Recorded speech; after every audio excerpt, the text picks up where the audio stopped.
बोलो श्री सत्यनारायण भगवान की जय। श्री सत्यनारायण कथा प्रथम अध्याय। एक समय की बात है, नैशिरण्य तीर्थ में शनेकादि 88,000 ऋषियों ने श्री सूत जी से पूछा, हे प्रभु, इस कलियुग में वेद विद्या रहित मनुष्यों को प्रभु भक्ति किस प्रकार मिल सकती है तथा उनका उद्धार कैसे होगा। हे मुनि श्रेष्ठ, कोई ऐसा तप बताइए जिससे थोड़े समय में ही पुण्य मिले और मनवांछित फल भी मिल जाए। इस प्रकार की कथा सुनने की हम इच्छा रखते हैं। सर्वशास्त्रों के ज्ञाता सूत जी बोले, हे वैष्णवों में पूज्य, आप सभी ने प्राणियों के हित की बात पूछी है, इसलिए मैं एक ऐसे श्रेष्ठ व्रत को आप लोगों को बताऊंगा जिसे नारद जी ने लक्ष्मीनारायण जी से पूछा था और लक्ष्मीपति ने मुनिश्रेष्ठ नारद जी से कहा था। आप सब इसे ध्यान से सुनिए। एक समय की बात है, योगीराज नारद जी दूसरों के हित की इच्छा लिए अनेकों लोकों में घूमते हुए मृत्युलोक में आ पहुंचे। यहाँ उन्होंने अनेक योनियों में जन्मे प्रायः सभी मनुष्यों को अपने कर्मों द्वारा अनेकों दुखों से पीड़ित देखा। उनका दुख देख नारद जी सोचने लगे कि कैसा यत्न किया जाए जिसके करने से निश्चित रूप से मानव के दुखों का अंत हो जाए। इसी विचार पर मनन करते हुए वह विष्णुलोक में गए। वहां वह देवों के ईश भगवान नारायण की स्तुति करने लगे, जिनके हाथों में शंख, चक्र, गदा और पद्म थे, गले में वरमाला पहने हुए थे।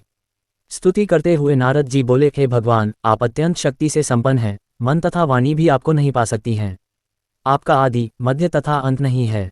निर्गुण स्वरूप सृष्टि के कारण भक्तों के दुख को दूर करने वाले आपको मेरा नमस्कार है। नारद जी की स्तुति सुन विष्णु भगवान बोले, हे मुनिश्रेष्ठ, आपके मन में क्या बात है? आप किस काम के लिए पधारे हैं? उसे नि संकोच कहे।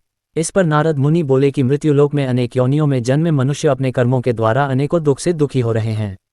हे नाथ, आप मुझ पर दया रखते हैं तो बताइए कि वो मनुष्य थोड़े प्रयास से ही अपने दुखों से कैसे छुटकारा पा सकते हैं। श्रीहरि बोले, हे नारद, मनुष्यों की भलाई के लिए तुमने बहुत अच्छी बात पूछी है। जिसके करने से मनुष्य मोह से छूट जाता है, वह बात मैं कहता हूँ, उसे सुनो। स्वर्गलोक व मृत्युलोक दोनों में एक दुर्लभ उत्तम व्रत है जो पुण्य देने वाला है। आज प्रेमवश होकर मैं उसे तुमसे कहता हूँ। श्री सत्यनारायण भगवान का ये व्रत अच्छी तरह विधानपूर्वक करके मनुष्य तुरंत ही यहाँ सुख भोग कर मरने पर मोक्ष पाता है। श्रीहरि के वचन सुन नारद जी बोले कि उस व्रत का फल क्या है और उसका विधान क्या है? यह व्रत किसने किया था? इस व्रत को किस दिन करना चाहिए? सभी कुछ विस्तार से बताएं।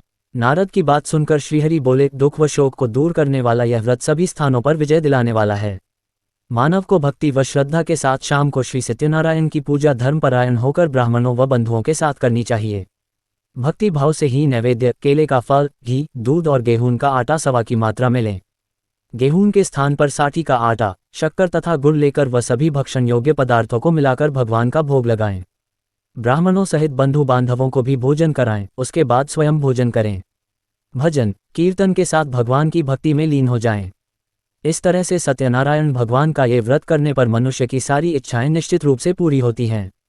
इस कलिकाल अर्थात कलियुग में मृत्युलोक में मोक्ष का यही एक सरल उपाय बताया गया है। इति श्री सत्यनारायण व्रत कथा का प्रथम अध्याय संपूर्ण। इस तरह से सत्यनारायण भगवान की कथा का प्रथम अध्याय समाप्त हुआ। बोलो सत्यनारायण भगवान की जय। श्री सत्यनारायण भगवान की जय।